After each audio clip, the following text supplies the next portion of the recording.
we get him? Oh, we're playing Rooftop Koreans. Do you have latent racist tendencies because the world represses your particular variety of hatred towards other racial groups? Do you need an outlet to make that covert behavior overt? Have you ever felt the desire to shoot at people of your same ethnicity and miss most every shot you fire, and you aren't living in Chicago using the Draco or a blicky with a switch? You can partake in one of the games of all time. Holdfast, Nations at War, is a multiplayer-only game that takes place during the Napoleonic era, which is rife with history. The most common fact that I find annoying is that Napoleon wasn't short, parentheses, for the time. By our standards, he was a manlet, in his time he was average. Boys, don't we know what it's like to be completely average in both stature and girth? What we have here is a shooter that is incredibly slow-paced and you are reliant on the number of people around you, unless you're some magical douche that can sneak behind enemy lines and get more kills than anybody knows what to do with, stand shoulder to shoulder with people, and hurl both lead and racial slurs at one another. And how can you forget about the wonderful people on open mic playing Evanescent songs and the Team America World Police theme? Oh fuck, they're coming up on me! Cover me!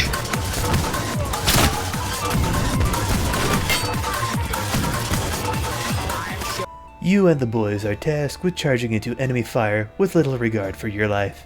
And if you die, it was a good thing. You are nothing more than a piece of meat that is to be thrown into the grinder, which, if you think about it, isn't all that different from today, both in war and your average retail job. I suppose it isn't only us Americans who are worthless, but also the rest of the world, so long as you are young and male. But thanks to modern technology, you can live this meat grinder lifestyle without actually having to die or leave the comfort of your own home. I suppose that is nice. The best way to describe the moment-to-moment gameplay is complete and utter chaos.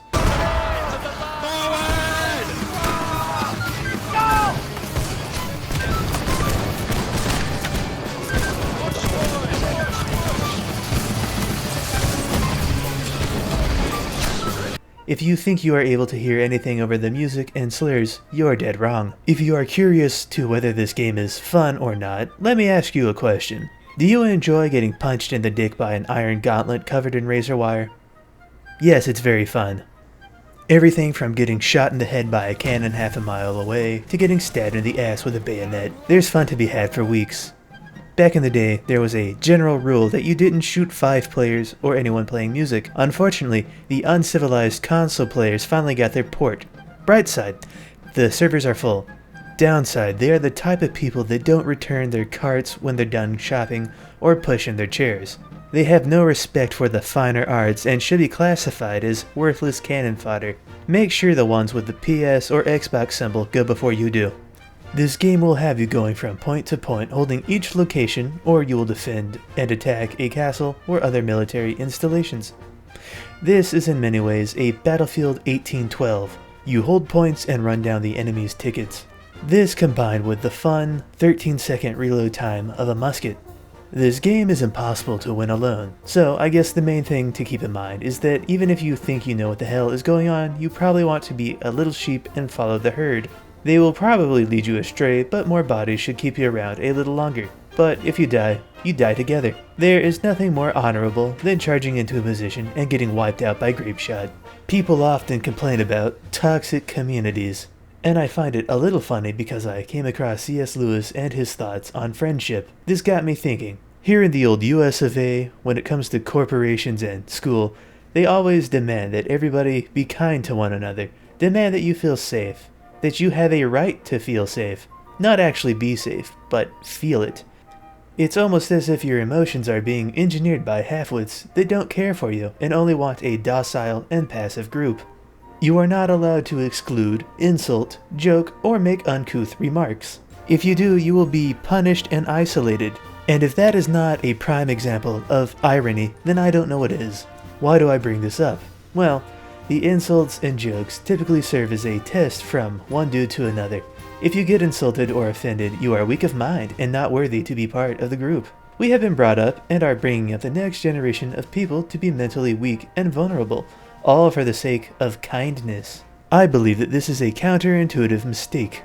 We are naturally discriminatory. If we weren't, we wouldn't have preferences for types of people, behavior, or even games. We would have no passion or drive because these things all can lead to exclusion.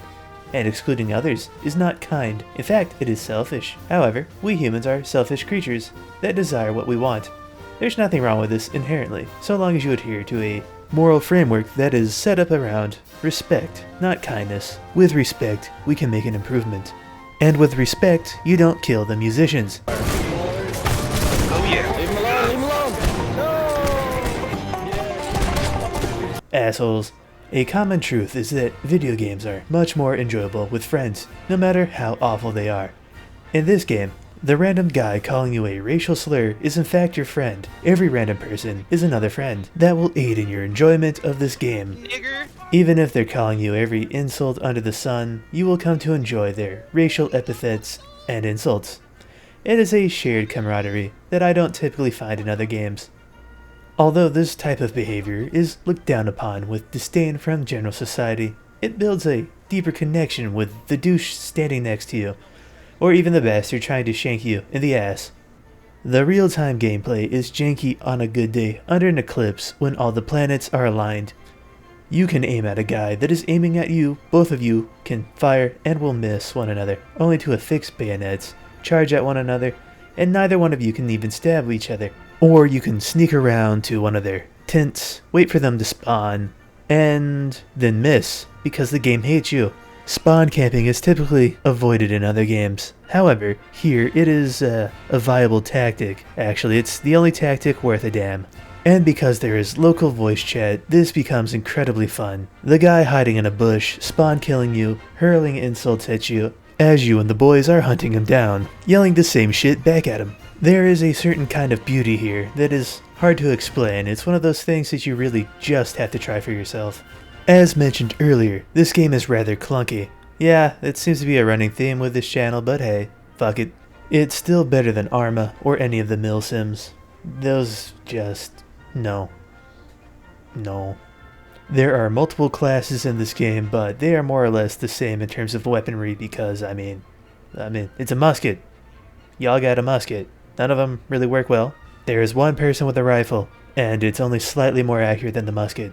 The one class that is often overlooked is the guard, which has more reach with the bayonet, and that is going to be incredibly useful, especially when you consider that reloading that musket takes 13 seconds. So it's a useful class, and there are usually plenty of openings for it. And then there is the best class ever, the musician, which supports the boys by playing music. The music buffs everybody around you, and you get a lot of assists off of it. There is a medic class, which should be self-explanatory. There is a carpenter, which builds barriers, and he has a gigantic axe, which is fun to go around and kill people with. There are leaders that give out commands, and then there are the horse classes, which are incredibly powerful if you only know how to use them. I die a lot with these because I suck, okay? If you take the time to learn how to use them, you will be very useful. When using a sword or bayonet, you will oftentimes think you are hitting them, but in actuality, you missed and your head fell off because they got you. Each time you swing your weapon, it almost feels more like a dice roll than actual gameplay, but whatever. This could be down to shitty servers or, well, you know, just a poor game design. Or once again, I could just suck. And I feel like I have to reiterate, this game is fun. I don't know how, I don't know why, but it is. On paper, it makes no sense. In practice, it makes even less sense. You just have to play it to understand it. It's a good thing that Steam has a very easy refund system. Everything is basically a demo, just don't do it too often or they might get mad at you. The players in this game will hurl just as many racial epithets at you as they do cannon and musket balls, but that's what makes it fun. It reminds you of the golden days of online multiplayer, something that is forgotten about today more often than not. The player base is absolutely tiny for this game. Think about it. They had 9,700 concurrent players and that was considered a talking point. If this game was like most other games, it would be considered dead. However, with those 9,700 people, it indicates that the game is growing thanks to the console port. Though they might be assholes, that's still more players. The developers have even added a World War I mode to the game. So if you don't like standing around for 13 seconds reloading your musket, you can go get mowed down by a Maxim gun instead. perhaps it's better to reload the musket. This game even has ship combat. Some of these maps are simply open sea, which sees the British and the French charging at one another with boats of all shapes and sizes. Rocket boats, gunboats, large multi-cannon ships, even larger multi-cannon ships. Oh, and the lonely rowboat. That one is not the nicest thing in the world, but I guess it floats. Some of these maps even have amphibious landing, and are typically won by the ones invading the island, and these are the most fun. It is wonderful pulling offshore with a rocket boat and launching wave after wave of rockets that may or may not land where you want them to. They will destroy environmental objects such as walls and barricades. And of course, you will also kill many unsuspecting soldiers that happen to be in the wrong place at the wrong time. I suppose they should have tried a little harder not to die. Perhaps if he wasn't so lazy, he could have lived. In conclusion, this game is awful. Awfully good. I would recommend any random person who watched this video go and play the game, or at the very least try it out. The shank on your musket will probably miss, as well as your sword and anything else you use. But you will still have fun, and it's a nice change of pace to storm beaches with anachronistic guns rather than modern ones. If you enjoyed this video, like and subscribe, and if you didn't, go into the comments and call me a bad person. I'm sure you're going to do that anyway. Until next time, Nengen, have a better one.